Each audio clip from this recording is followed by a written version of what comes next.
नमस्कार विद्यार्थी मित्रांनो, स्वागत आहे आपलं IK एज्युकेशन या यूट्यूब चॅनलवरती। तर बघा, आज आपण शेकडेवारीवरती भाग 2 बनवत आहोत। याच्या अगोदर आपण भाग 1 बनवलेला आहे। तो भाग 1 अगोदर पाहून घ्या आणि नंतरच भाग 2 पहा, कारण भाग 1 पाहिल्याशिवाय भाग 2 तुम्हाला समजणार नाही। आणि त्या भाग 1चा जो व्हिडिओ आहे तो मी डिस्क्रिप्शन बॉक्समध्ये अवेलेबल करून दिलेला आहे। अगोदर तो भाग 1 पाहून घ्या। तर चला, व्हिडिओला सुरुवात करण्या अगोदर सर्व विद्यार्थ्यांना विनंती आहे की आपल्या व्हिडिओला लाईक करा, तुमच्या मित्रमैत्रिणींपर्यंत शेअर करा आणि चॅनलला सबस्क्राईब करा। तसेच बेल आयकन देखील प्रेस करा, जेणेकरून आपण जे नवनवीन व्हिडिओ बनवणार आहोत तो व्हिडिओ अपलोड केल्यानंतर त्याचं नोटिफिकेशन तुम्हाला मिळून जाईल। चला तर मग आपण आपल्या व्हिडिओला सुरुवात करूया। तर बघा, आज आपण शेकडेवारीचे दशांश अपूर्णांकामध्ये कसं रूपांतर केलं जातं हे पाहणार आहोत। भाग 1 मध्ये आपण शेकडेवारीचं व्यवहारी अपूर्णांकामध्ये कसं रूपांतर केलं जातं हे पाहिलेलं आहे। तर बघा, आता दशांश अपूर्णांकामध्ये रूपांतर कसं केलं जातं। तर शेकडेवारी हा घटक समजून घेण्यासाठी तुम्हाला अपूर्णांक हे प्रकरण संपूर्ण माहीत असणं गरजेचं आहे। त्याच्या बेसिक कन्सेप्ट माहीत असणं गरजेचं आहे। अपूर्णांक या घटकावरती पण आपण व्हिडिओ बनवलेला आहे, तोही तुम्ही आपल्या चॅनलवरती जाऊन पाहू शकता। तर बघा, 36% 36% मी कसे लिहू शकते, 36 आणि टक्के म्हणजे भागाकारामध्ये 100।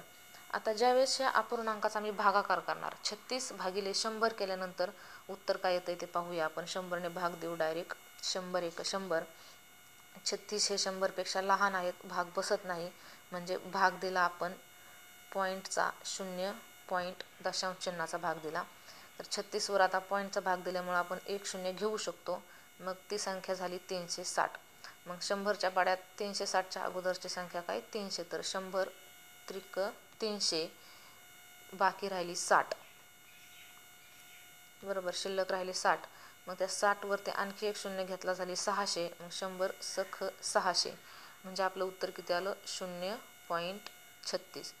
दिलेला जो काय शेकडेवारी आहे 36%, त्याचं दशांश अपूर्णांकामध्ये रूपांतर काय झालं तर 0.36। या पद्धतीनं आपल्याला हे गणित सोडवायचं नाही, हे फक्त एक कन्सेप्ट तुम्हाला समजण्यासाठी मी ते उदाहरण सोडून दाखवलं। याची एक शॉर्ट ट्रिक्स आहे, ती शॉर्ट ट्रिक्सच्या माध्यमातून आपण हे गणित सोडवणार आहोत। तर बघा, शॉर्ट ट्रिक कशी, तर 36 भागाकारामध्ये 100। आता पुढची स्टेप कशी असणार बघा आपली, छेदस्थानी जी काही संख्या आहे, छेदस्थानी, ह्या छेदस्थानी जर 10 किंवा 10च्या पटीतील संख्या असतील, 10च्या पटीतील म्हणजे किती, 10, 100, 1000, 10,000, 1 लाख, 10 लाख, 1 कोटी, अशा म्हणजे 1 वरती काही प्रमाणात शून्य असतील, तर अशा वेळेस कोणती ट्रिक वापरली जाते, तर त्या 1 वरती जेवढे शून्य आहेत, 1 वरती जेवढे शून्य आहेत, ह्या 1 वरती 2 शून्य आहेत, बरोबर। मग हे दशांश चिन्ह काय होणार, ह्या 36 मध्ये 2 घरं दशांश चिन्ह सरकणार, म्हणजेच उत्तर किती येणार, 0.36। ह्या 1 वरती 2 शून्य होते, म्हणून दशांश चिन्हाच्या पुढं काय केलं, 2 घरं, आपलं हे उत्तर आलं। पर्याय क्रमांक किती, 1 हे प्रश्नाचं उत्तर आहे। तर बघा, तुम्हाला जर समजलं नसेल तर आणखी एक उदाहरण आपण उदाहरणाच्या माध्यमातून समजून घेऊया। बघा, समजा 5 भागिले 1000। आता 5 भागिले 1000 याचं मला दशांश अपूर्णांकामध्ये रूपांतर करायचं आहे। आता ह्याच्यामध्ये कसं होणार, आता कुठल्याही संख्येला 1 ने भागलं म्हणजे उत्तर तेच येणार आहे। मग 1 वरती किती, 3 शून्य आहेत, 1 वरती 3 शून्य आहेत, म्हणजे ह्या 5 दशांश चिन्हाच्या 3 घरानंतर पुढं असला पाहिजे। म्हणजे 5 जर दशांश चिन्हाच्या पुढं 3 घरं असल्यानंतर तर आपल्याला 2 घरे हे शून्याने भरून काढावे लागतील, आणि इथं 5, म्हणजे काय झालं आपलं उत्तर, 0.005 हे झालं आपलं या प्रश्नाचं उत्तर। दशांश चिन्हाच्या नंतर 3 घरं आले पाहिजेत, कारण 1 वरती किती शून्य आहेत, 3। ही आहे पूर्णांकाच्या छेदस्थानी 10 किंवा 10च्या पटीतील संख्या असतील तर त्याला डायरेक्ट आपण ह्या पद्धतीनं शॉर्ट ट्रिक्सच्या माध्यमातून सोडवू शकतो, त्याचं दशांश अपूर्णांकामध्ये रूपांतर करू शकतो। तर बघा, आणखी एक उदाहरणाच्या माध्यमातून समजून घेऊया आपण। समजा 3 भागाकारामध्ये किती, 10,000, 3 भागाकारामध्ये 10,000। आता हे उत्तर 3च येणार आहे आपलं, कारण कोणत्याही संख्येला 1 न भागल्यानंतर उत्तर 3च येतं. उत्तर 3 येणार, परंतु ते 3 दशांश चिन्हाच्या किती घरं पुढं पाहिजेत? 1 वरती 4 शून्य आहेत, त्याच्यामुळे दशांश चिन्ह त्याचे 4 घरं पुढं पाहिजेत. म्हणजे हे 1 घर झालं, हे 2, 3 आणि हे 4. दशांश चिन्ह कुठं? इथं येणार, म्हणजे 0.0003 हे आपल्या प्रश्नाचं उत्तर झालं. दशांश चिन्ह किती? 4 घरानंतर पुढं पाहिजे, कारण 1 वरती किती शून्य आहेत? 4 शून्य आहेत. ही दशांश अपूर्णांकाची शॉर्ट ट्रिक्स आहे. या शॉर्ट ट्रिकच्या माध्यमातून आपण हे गणित सोडवू शकतो. मग चला दुसरं उदाहरण पाहूया. तर बघा 0.5%.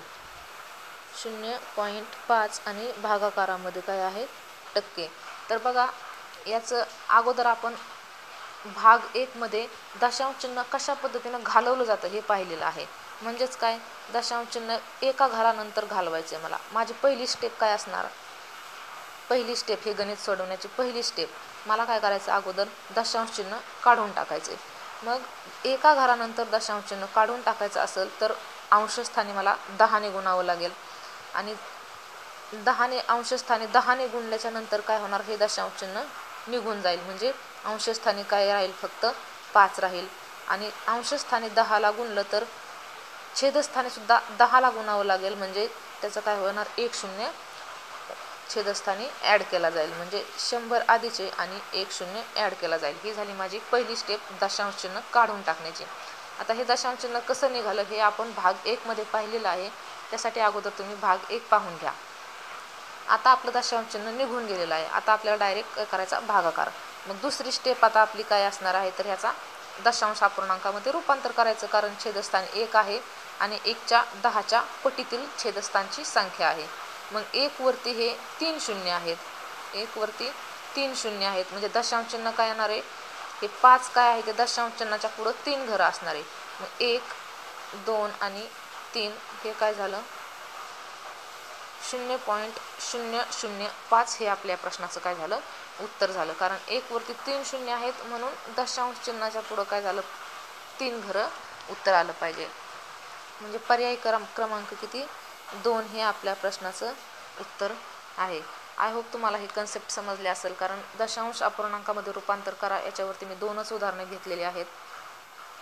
तर बघा आता आपण टाईप 3 कडे वळतोय. टाईप 3 मध्ये खालील संख्यांचे शेकडेवारीमध्ये रूपांतर करा. आत्तापर्यंत आपण काय पाहिलं? तर दिलेल्या जे काही संख्या आहेत त्या आपल्याला शेकडेवारीमध्ये दिल्या जात होत्या, आणि शेकडेवारीमध्ये दिलेल्या संख्यांचं आपण व्यवहारी अपूर्णांकामध्ये कसं रूपांतर करायचं, तसेच दशांश अपूर्णांकामध्ये कसं रूपांतर करायचं हे आपण आत्तापर्यंत पाहिलं. तर आता आपल्याला काय करायचं आहे? शेकडेवारीमध्ये रूपांतर करायचं. दिलेल्या ज्या संख्या आहेत त्याचं शेकडेवारीमध्ये रूपांतर करायचं आहे. बघा आता ज्यावेळेस आपण शेकडेवारीचं रूपांतर करत होतो त्यावेळेस भागाकारामध्ये 100 घेत होतो, बरोबर. 20% म्हणजे काय? अपूर्णांकामध्ये रूपांतर करायचं. हे टक्के म्हणजेच काय? भागाकारामध्ये आपण 100 घेत होतो, म्हणजेच 20/100, आणि त्याला काय करत होतो? सिम्प्लिफाय करत होतो. तर आता दिलेल्या संख्यांच्या शेकडेवारीमध्ये ज्यावेळेस रूपांतर करायचं असेल त्यावेळेस काय करायचं? दिलेल्या संख्येला गुणिले काय करायचे? 100 केले जाते. कोणत्याही संख्येचं शेकडेवारीमध्ये रूपांतर करत असताना त्याला गुणिले 100 केलं जातं. तर बघा आता उदाहरण नंबर 1, 1/4. 1/4 बरोबर किती टक्के? किती टक्के म्हणजे आता आपल्याला काय करायचं आहे? टक्केवारीमध्ये उत्तर काढायचे. त्याचे टक्के किती म्हणजेच काय? आता शेकडेवारीमध्ये रूपांतर करायचं आहे. मग जो हा अपूर्णांक आहे 1/4 याला काय करणार आपण? गुणिले 100 करणार. मग 1/4 गुणिले 100 याला छेद नाही, म्हणजे छेद आपण 1 लिहितो. तर बघा आता ह्याचं सिम्प्लिफाय कसं करणार आपण? छेदस्थानी काय आहे? 4 आणि 1, अंशस्थानी 1 आणि 100. मग छेदस्थानच्या कोणत्याही एका संख्येनं अंशस्थानच्या कोणत्याही एका संख्येला भाग देऊन पाहायचा. तर 4 1 4, मी 4 ने 100ला भाग दिला तरी चालतो. 4 ने 100ला भाग देते. 4 1 4, 4 2 8, उरले 2, झाले 20 आणि 4 पंचे 20. म्हणजे आता बघा छेदस्थानी 1 1 राहिला, भागाकार आपला संपलेला आहे. अंशस्थानी 25 गुणिले 1, 25 गुणिले 1 25, आणि छेदस्थानी 1 गुणिले 1 म्हणजे 1 लिहिला नाही लिहिला तरी पण तो चालतो. म्हणजे आपलं उत्तर आता काय झालेलं आहे, 25% हे शेकडेवारीत रूपांतर झालेलं आहे. दिलेल्या अपूर्णांकाचं काय झालं तर शेकडेवारीमध्ये रूपांतर झालं. पर्याय क्रमांक 2 हे आपल्या प्रश्नाचं काय असणार आहे, उत्तर असणार आहे. तर बघा, तुम्हाला समजलं नसेल तरी आणखी आपण 4 उदाहरणं घेतलेले आहेत. 4 उदाहरणांच्या माध्यमातून आपण चांगल्या पद्धतीनं समजून घेऊया.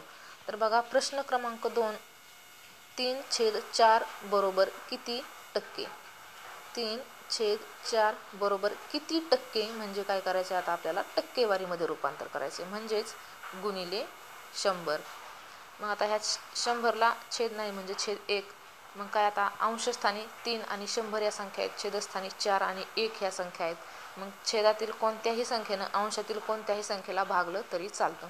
तर बघा, 4नं 3ला भाग जात नाही, परंतु 4नं 100ला पूर्ण भाग जाते. मग मी 4नं 100ला भाग देऊन पाहते. 4 1 4, 4 2 8, उरले 2 आणि 4 5 20. आता छेदस्थानी 1 1 राहिला आहे म्हणजे भागाकाराची क्रिया आपली संपलेली आहे. आणि अंशस्थानी काय, 3 गुणिले 25 शिल्लक राहिलेले आहेत. मग 3 गुणिले 25 आणि भागाकारामध्ये 1 गुणिले 1 आहे, 1 गुणिले 1 तो लिहिला नाही लिहिला तरी चालतो. आता बघा, 25 त्रिक किती, 75 भागिले 1 म्हणजेच काय तर 75%. दिलेली संख्याचे शेकडेवारीमध्ये रूपांतर करत असताना आपलं उत्तर किती आले, 75%. पर्याय क्रमांक 3 हे आपल्या प्रश्नाचं उत्तर असेल. चला तर प्रश्न क्रमांक 3 पाहूया. आय होप तुमच्या लक्षात आले असेल आता कन्सेप्ट शेकडेवारीमध्ये रूपांतर कसं करायचं. तर बघा, प्रश्न क्रमांक 3, 3/5 किती टक्के म्हणजे टक्केवारीमध्ये रूपांतर करायचं, म्हणजेच काय गुणिले 100. छेदस्थान काय नाही म्हणजे छेद 1 आहे. आता 5ने 3ला भाग जात नाही, परंतु 5ने 100ला भाग जाते. मग मी 5ने 100ला भाग देते. 5 1 5, 5 2 10 आणि 0 0 जसाच तसा. छेदस्थानी 1 1 शिल्लक राहिला आहे म्हणजे भागाकाराची क्रिया संपली. अंशस्थानी 3 गुणिले 20, 3 गुणिले 20, 20 त्रिक किती 60, 20 त्रिक 60 म्हणजे आपलं काय झालं, 60% हे या प्रश्नाचं काय आहे, उत्तर आहे. पर्याय क्रमांक 2. पुढच्या प्रश्नाकडे वळूया. प्रश्न क्रमांक 4, 2/3 बरोबर किती टक्के? टक्केवारीमध्ये रूपांतर करायचं असेल तर काय करणार आपण, गुणिले 100 करणार. 100ला छेद नाही म्हणजे छेद 1 असतो. तर बघा, मग आता 3नं 100ला भाग जातो का, तर पूर्ण भाग जात नाही. 3नं 2ला भाग जातोय का, तर भाग जात नाही. मग मी काय करणार, अगोदर ह्या अंशाची काय करून गुणाकार करून घेईल. 100 गुणिले 2 किती झालं, 200 आणि छेदाचा गुणाकार 3 गुणिले 1 काय झालं, 3. आता मला जो काय उत्तर येणार आहे ते उत्तर आपलं दशांश अपूर्णांकामध्ये येणार आहे, कारण 3ने 200ला पूर्ण भाग जात नाही. बघा, 3 1 3, आता 3च्या पाड्यामध्ये 20ला 3 सख 18, उरले 2, पुन्हा झाले 20, 3 सख 18,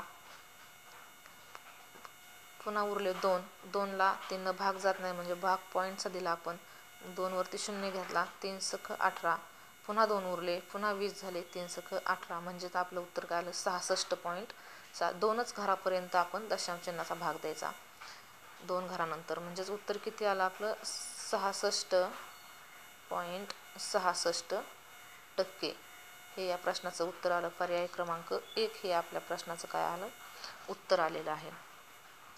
चला प्रश्न क्रमांक 5 पाहूया. 0.2 बरोबर किती टक्के? आता बघा, 0.2, एक मिनिट, 0.2 ह्याचं काय करायचं आहे, टक्केवारीमध्ये रूपांतर करायचं आहे. म्हणजे दिलेल्या संख्येला काय करणार आपण, 100ने गुणणार. आता हे तर एकदम सोपं झालं. 100ने 2ला गुणलं, उत्तर आलं 200. 100 2 200 आणि दशांश पॉईंटच्या नंतर एक घर दशांश चिन्ह आहे, म्हणजे उत्तरामध्ये सुद्धा पॉईंटच्या नंतर एक घर दशांश चिन्ह देणार, म्हणजे हा 0 निघून गेला आणि आपलं उत्तर काय आलं, 20%. या प्रश्नाचं उत्तर काय आलं, 20%. पर्याय क्रमांक 2 हे आपल्या या प्रश्नाचं काय असेल, उत्तर असेल. आपल्या चॅनलला लाईक करा, शेअर करा आणि सबस्क्राईब करा. धन्यवाद.